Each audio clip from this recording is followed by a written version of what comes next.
Hey guys, I am doing the YouTube challenge with Think Media, and this is going to be a video. I'm going to show you how I make a cupcake out of some of my cotton scraps. Alright, so I'm going to tell you the 5 important parts of actually making the cupcake out of my cotton scraps, and then I am going to share my thoughts on the whole process at the end. So for those first 5, what you're going to need is scraps. So in my case, I have tons and tons of cotton scraps because I always keep my cotton scraps in a special bag just for stuff. So this is what I have. I'm also going to show you how I make a pattern, and what I'm going to do is show you what I stuff my stuff with, because those cute little cushions can be lots and lots of different things. And then I will show you the finished product and how you can improve on it. And I'll tell you what I think of what my little thing goes through. So join me today and we'll get started.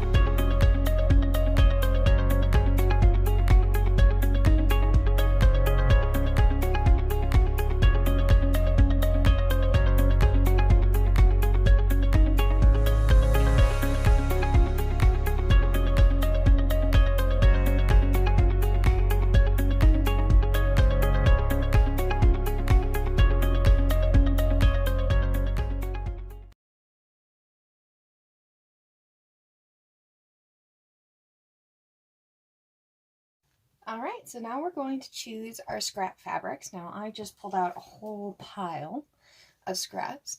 So I have a whole bunch of different kinds of sizes, different colors, and all that kind of thing. And I'm just kind of sorting them out here. I've got a couple of bigger pieces. These are going to be my wrapper that goes around the edge of my cupcake. And I don't know if I'm going to do the teal dragons or if I'm going to do the little kitty cats. I don't work a lot of in plain colors, so most of my stuff is actually printed. And I have a few of these, and then I have a couple of little brights that I think I'm going to either make into sprinkles or little decorations, stars or something that goes on top of my cupcake. And for my cupcake itself, because I'm just going to make a little cupcake, I think what I'm going to do is use this batik little scraps that I've got. They're really, really old fabric, so they're really, really thin, and they're really nice. So they'll probably make a really nice little cupcake.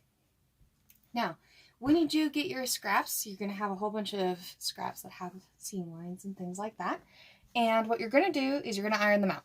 I already did it to these big pieces, and I have flattened out the section I'm going to be using. I could have ironed the rest of it, but it's just going to end up back in the bin, and I don't want to waste time on ironing. It's a lot of effort. So what I'm going to do is I'm going to take these 2 pieces, and I'm going to take, actually I think I'll leave these alone, and these I'll put back in my scrap pile. So what I'm going to do is I'm going to iron this seam out, and I have a spray bottle, because the steam in my tiny little iron is really hard to fill, and it empties out very quickly. So what I do is I use this, because my big iron shuts off the lights in the house and dims everything, and it's really crazy. So for little projects like these, I iron with my little iron, and I just have a spray bottle that sits underneath my table, and it's full of water, so I never have to really refill it. Well, I refill it like once a week, but that's not so bad. So I am not a big expert on ironing, but I am ironing out the semi-wrinkle here, and just kind of getting it to lay flat so that when I lay my pattern onto it, it's not going to wrinkle up or change directions or come out funny once I've finished cutting my pattern. And that, alright, so now here we are, we're going to design our cupcake shape. Now, first we need to know what pieces are our cupcake. So our cupcake has, obviously, the bottom. It has the sides, and it has, of course, the top, which is, of course, slightly mounded. Now, my artistic wonderfulness is about that. Now, what those shapes are actually going to look like when you're trying to make a pattern is you're going to have one that's a circle, and I'm going to kind of just, I think I'm going to use this cup here. That didn't quite work, so I'm going to use a different piece of paper.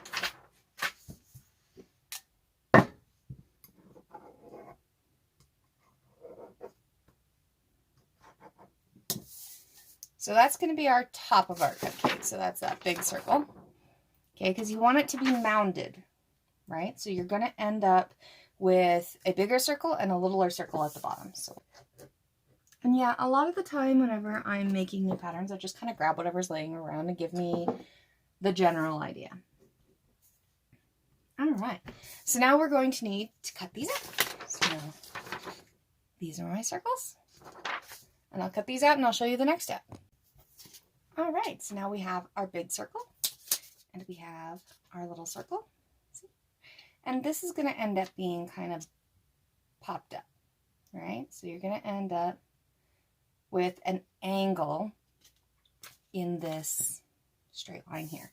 So what I usually do is whenever I have these 3D objects, I try to make a paper pattern because it's a little easier to see. And I'm going to fold this up. Let's see, I might actually have like a ruler. I do. Okay. So I'm going to fold this up about 2 inches, give or take. Okay.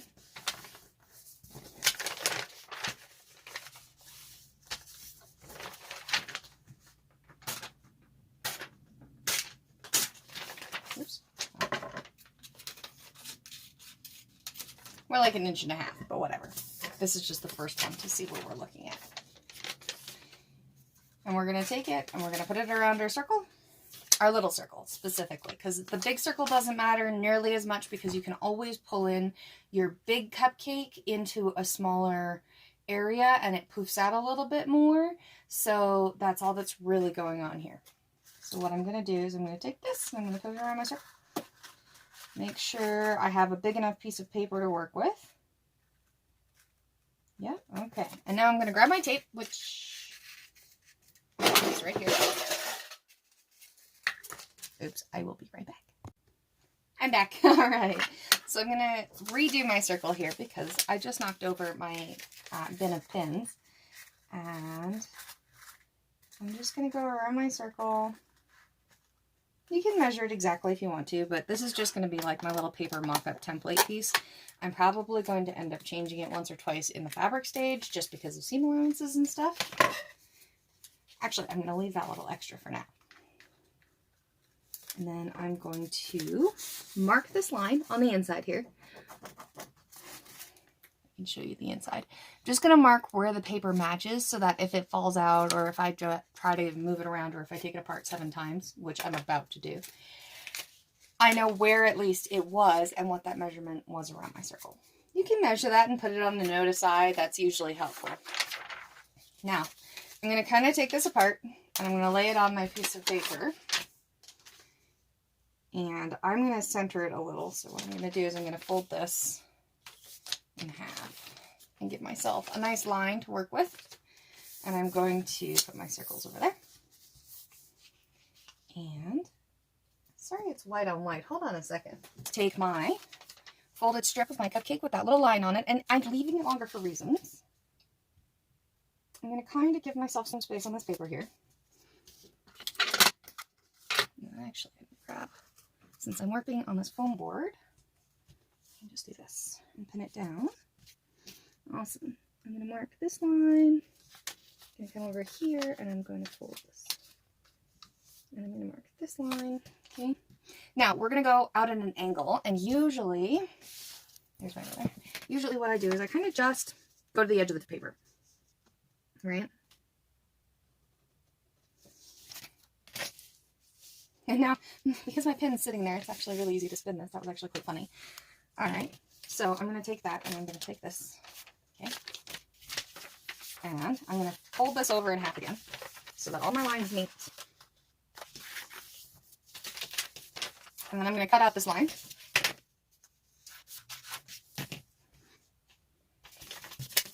And then I'm going to mark straight across.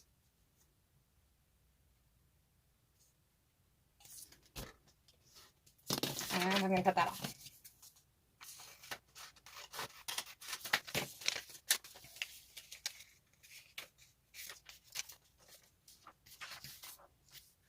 So now that we have this piece, we have to curve it. So, again, I'm going to take my pin and put it in the middle here.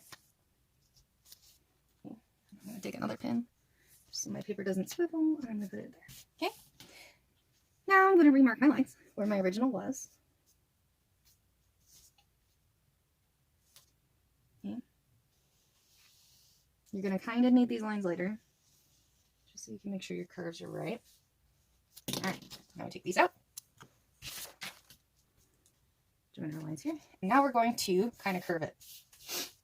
And we're going to, if I remember right, curve it this way. Yes, curve it this way. So you're going to give this ever so slight a curve. What is that measurement?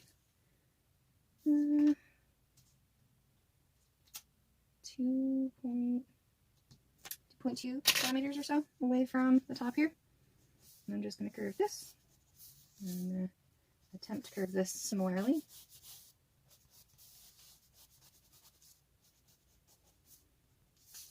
Alright, I did draw a little X through the line that I don't want. Now what you're going to do is you're just going to measure to here, which for me is 6 centimeters, and you're going to copy that curve on the bottom line here.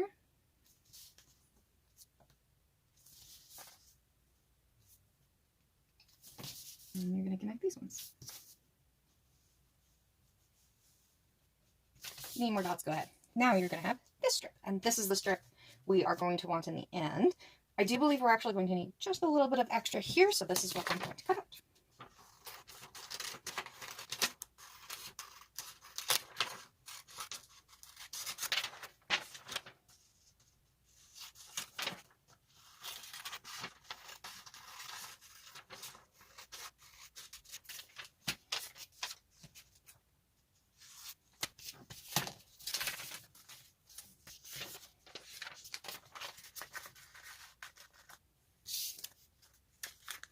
Alright, so now I'm going to match up these lines because this should be the same size as what that was. So I'm just going to take it, put it over my circle. It is a little tiny bit bigger than my circle, but that's okay.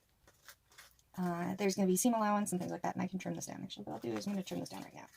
So it needs just a tiny, tiny bit less. So following that straight line, I'm going to cut it off. This is the beauty of mock-ups, and this is kind of the important step. And then take your top, make sure it fits on top. A little bigger. Perfect. All right. So now that we've basically got our pattern, we move on to our scraps. We're going to have to cut our scraps out, so I'm going to change my mat, and I'll be right back. All right, hi guys. So we are now on to getting our cupcake done. And I am a post-it note everything because I list what I'm doing so that I don't end up forgetting what I'm doing. And this just keeps everything organized. So if like my cats throw up on my carpet or something, I can run out and I will be okay and I will know what I'm doing. All right. So we're going to kind of choose which scraps we're going to use because, of course, our pieces are a little weird shaped. So I am very lucky that my pieces just kind of fit here, which is impressive. I have to say, I don't usually have something fit like that. And I'm just going to grab my weights. Just so my paper doesn't go anywhere while I'm doing other stuff. I have my handy dandy rotary cutter, and I'm just going to trim along this. You can use scissors, you can pin. A lot of the times I do cut with scissors. This time, however, I'm going to use my rotary blade, and I'm going to be fairly careful with it. There's a lump in my mat. That's not good. I'm just going to go around this bottom edge fairly closely, and I'm going to leave this top edge here just a little bit more. These off with just ever so slightly a little bit more seam allowance. You can add in your seam allowance to your paper pattern and then you don't have to worry about it. I am totally okay with the mildly chaotic style of doing this. And now I'm just going to move this up here, there.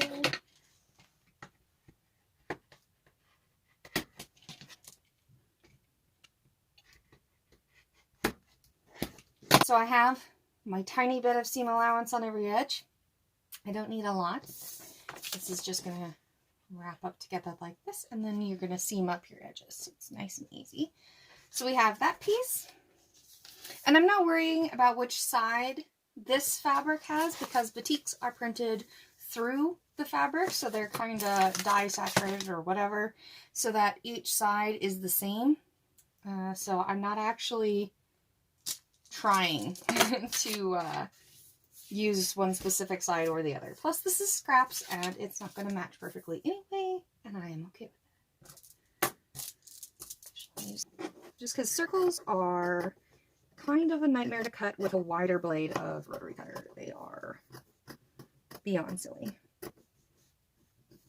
And now you can see why I'm using weights instead of pins, because they stay with my fabric no matter if I need to wiggle my fabric. So, yeah. Me in circles, guys, me in circles.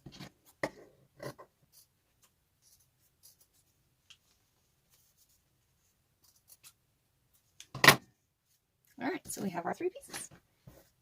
Now I'm going to put my scraps away. I'm going to cut out my cupcake wrapper. So that was my cupcake, and now I'm going to take this weird looking piece, and I'm going to make the wrapper that's going to go around this. And now this, I've got to adjust one more time to make the wrapper. I need this to be longer, because what I'm going to do, I'm going to take my fabric and I'm going to pin tuck and make the little wrinkles for my cupcake wrapper. So I'm going to need this to be quite a bit longer, and I'm going to do that, and I'll see you in a minute.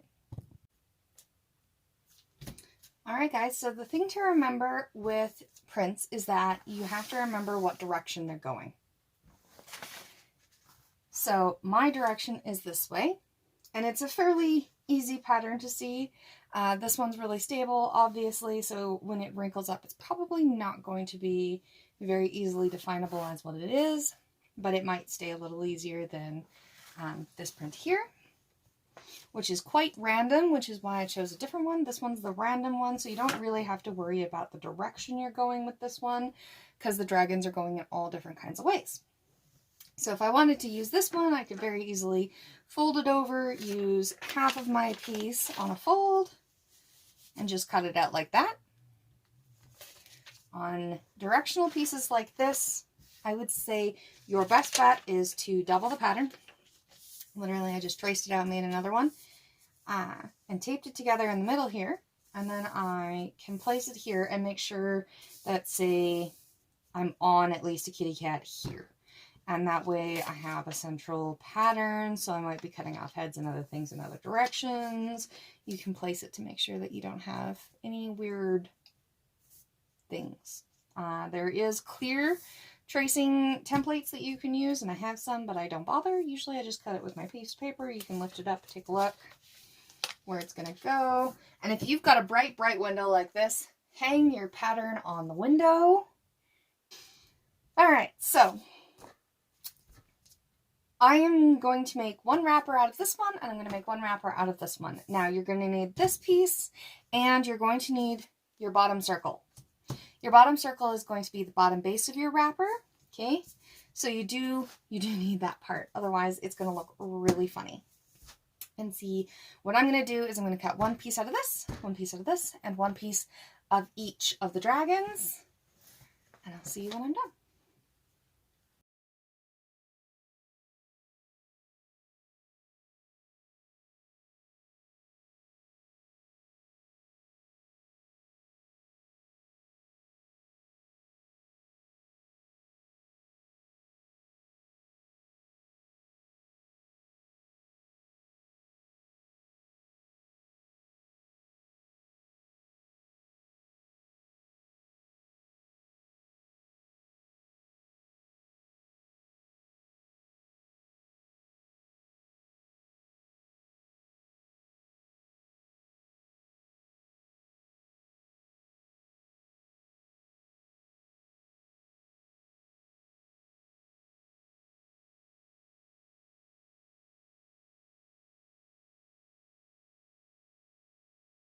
Alright guys, so now we have all of our pieces.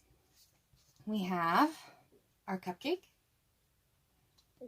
which we are now going to sew to the bottom, and then the top, and we're going to leave a portion open. Okay, so we're going to sew these seam, and then the bottom is going to go on the bottom, and the top will go on the top, and then we'll leave a little bit open so we can hand sew it closed. And I'll show you. Alright guys, this is the best shot I can get with my sewing machine, and hopefully my sewing machine does not vibrate the camera off the table. Alright, so first I'm going to set my straight stitch. I'm going to stitch my width to, on my brother, which is a 0, and which is the narrowest stitch on your stitch width, and my length is about 2.5. My upper tension is set at 2 right now, and I'm going to sew a 1/4 inch away from the edge of the stitch. That's about how much room I gave myself. And with this, I'm actually going to go back and do it again. I'm going to change over to zigzag, change my width to 2, and I'm going to zigzag the stitch.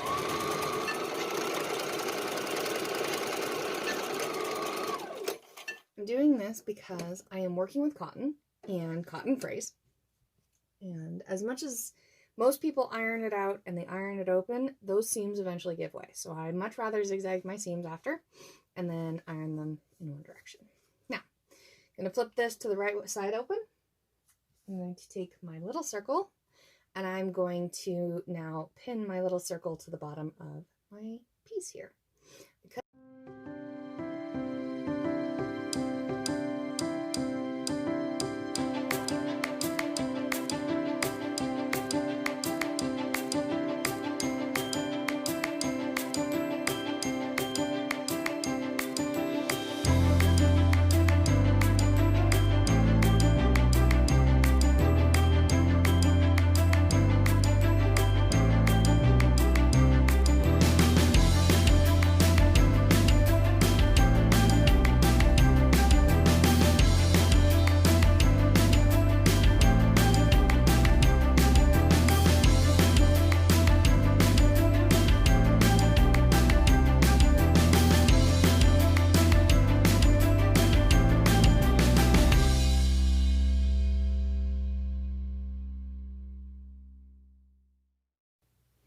Alright guys, so now I have my circle connected to my side. Sorry for the sunlight, but I do have my circle connected, and it's just turned inside out like that.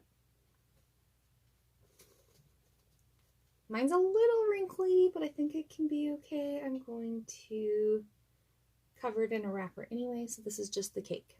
And you know what? Cake never looks perfect. I don't know what to tell you.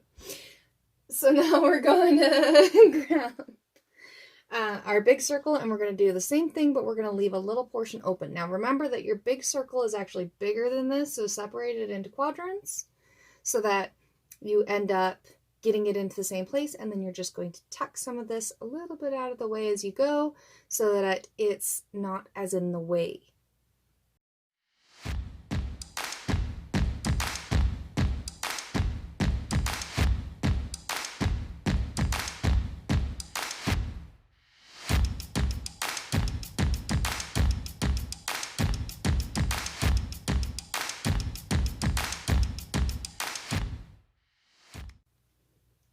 So I'm finished pinning, and I'm leaving this little corner open. It's just big enough to turn it inside out. It doesn't have to be huge, but if you are not as confident with your machine sewing, you can leave a bigger space, flip it open, and then we're going to hand sew it done. All right, I'm going to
huge threads, I am going to now do the surface of my cupcake wrapper. So I'm going to use a thread that sort of matches so that it doesn't take away too much from the pattern itself.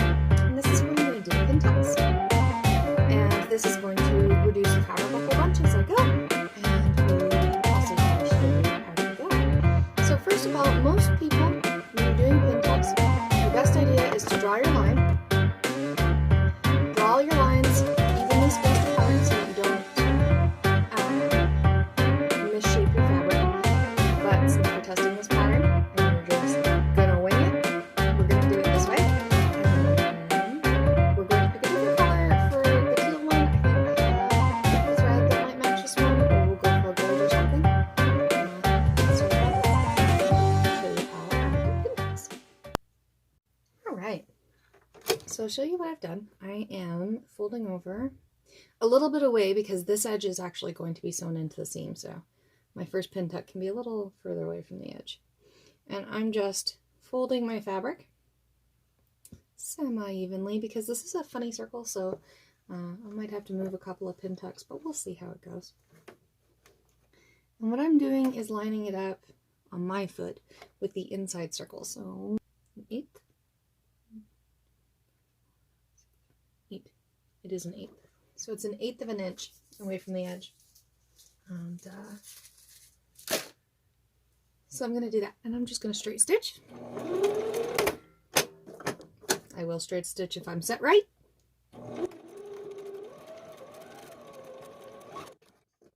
We're done. You have a little ripply edge like this. Now I'm going to do this whole thing all along with semi-random ripples, and I'm just going to fold the fabric again and again as I go across, and I'm going to make pin tucks.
So as I'm sewing this, I realized that when I told you to take care with your pattern and make sure it was the right side up, I forgot that the top of my cupcake happens to be the big long end.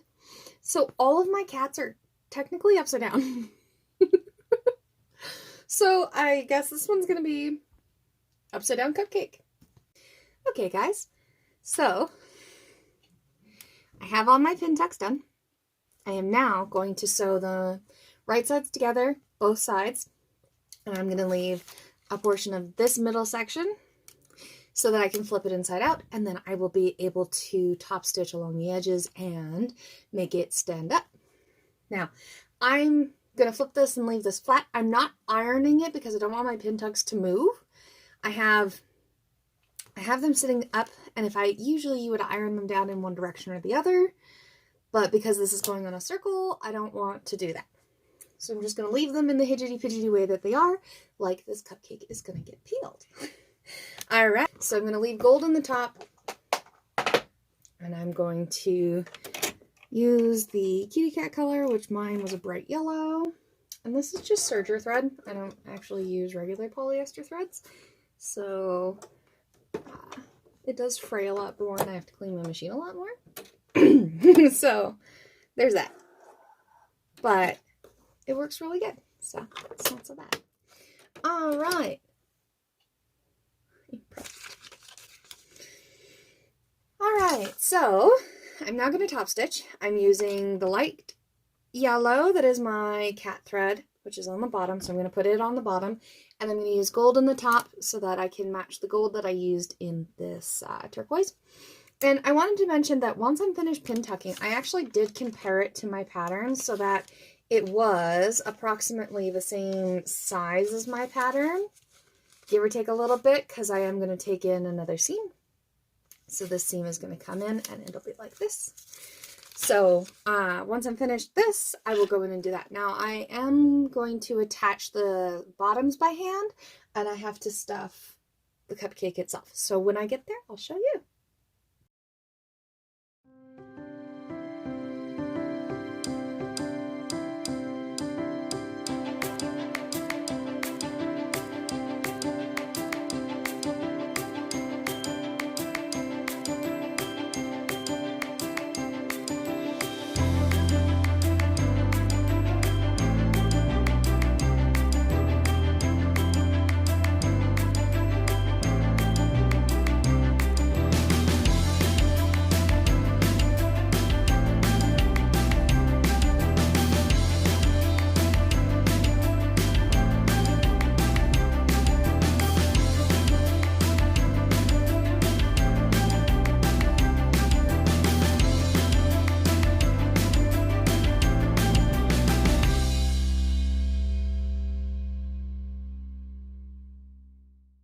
Alright guys, now I am at the stuffing and sewing part. So I'm going to take my cupcake, and you can use polyester fiber fill, which is just this fluffy polyester. I do have some, but I think it's in the stairway. So what I'm actually going to use is old cotton scraps. So I have this bin here. It's called my coleslaw bin, and my cabbage bin is the one where all of my scraps go. And that's just fancy sewing speak for scraps and ends. And this is just little tiny scraps of cotton that I've cut up from the scraps and threads and little pieces that I have of cotton. I have a different one for polyester, and I just am going to stuff this one with cotton. So I'm going to stuff this with this. You can use polyester fiber fill, you can use old scraps, more scraps, no problem. I mean, you could put bigger scraps in here. You could stuff it with old pillows. I do love that method, keeping the old pillows, and then when they've seen the end of their real life and they need some refreshing, you just take them and you can stuff them into little things, and that way they go through the wash easier too. So I'm going to stuff this, and then I'm going to hand sew up this little hole. And I'm going to stitch on the bottom to my now done wrapping. And I'm going to stitch the ends. I'm going to stitch one side, and then I'm going to flip it around, and I'm going to stitch it the inside, and I'm going to fold it over a little bit and ladder stitch it, I think, or something very close to it. I'm not huge with hand sewing, so I don't have a lot of experience or know-how on what hand sewing really is helpful for you, but this is one of those easy projects where it doesn't really matter. It's little, and when we're done, we can have like a cute little cupcake cushion. All right, I'll see you guys later. So ever so slight change of plans, because the bottoms, when I sewed them together, ended up being too small for my new wrinkly thingy. So this big and this big, it doesn't quite work. So I'm going to take the top circle, and I'm going to sew these two together. Nova feeling very left out because she's not allowed in the sewing room. So I feel bad, but you can stay out for a few more minutes.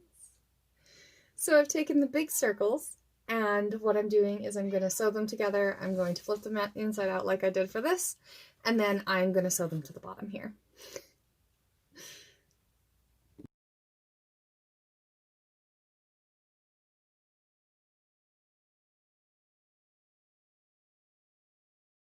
All right, so I am done. I have made a cute little cupcake, and my wrapper flips inside out, And my cushion is nice and cushy. And I could stick pins in it, and I could use it as a weight or just as decoration. So that is my wonderful cupcake tutorial, and I'm just going to say, as my last little bit here, I would definitely make another one. I am absolutely going to make another one. I think I'm going to make a slightly taller cupcake, as my cupcake itself is a little short, and I don't think I can really go any shorter with the pin tucked wrapper. The other thing I would say is that I would definitely mark out my measurements for pin tucks. If you're going to do pin tucks, I would say measure it out. It was a lot of finicky, weird stuff, and it kept on getting a little weird. And my cat is desperate to get into this room. She's so mad. I have been in here all day, and I have finished this cupcake, and I have loved it. Now, if you guys make your own cupcake, I would love you to tag me in it. I am at Shiardia Garapi on Facebook. I am also Shiardia Garapi on Instagram. So if you're having trouble with the spelling, just see my YouTube channel. So thank you for watching. If you like this video, I would love to have you hit that like button. And then if you do enjoy these videos, please subscribe. That way you always get the videos whenever I upload them. I do upload my vlogs, my sewing vlogs, on Mondays, and I will be in the future over the weekends doing projects like these. So happy adventuring, happy sewing, everybody. And if you have any questions, please comment them down below. I will happily answer any questions you've got. And if they're enough, maybe I'll make another video that you need. So let me know what you need, and I will be signing off here now. Have a good day. Bye. So Nova loves editing time. She loves it, because that means she gets to sit in here with me and get kitty cuddles.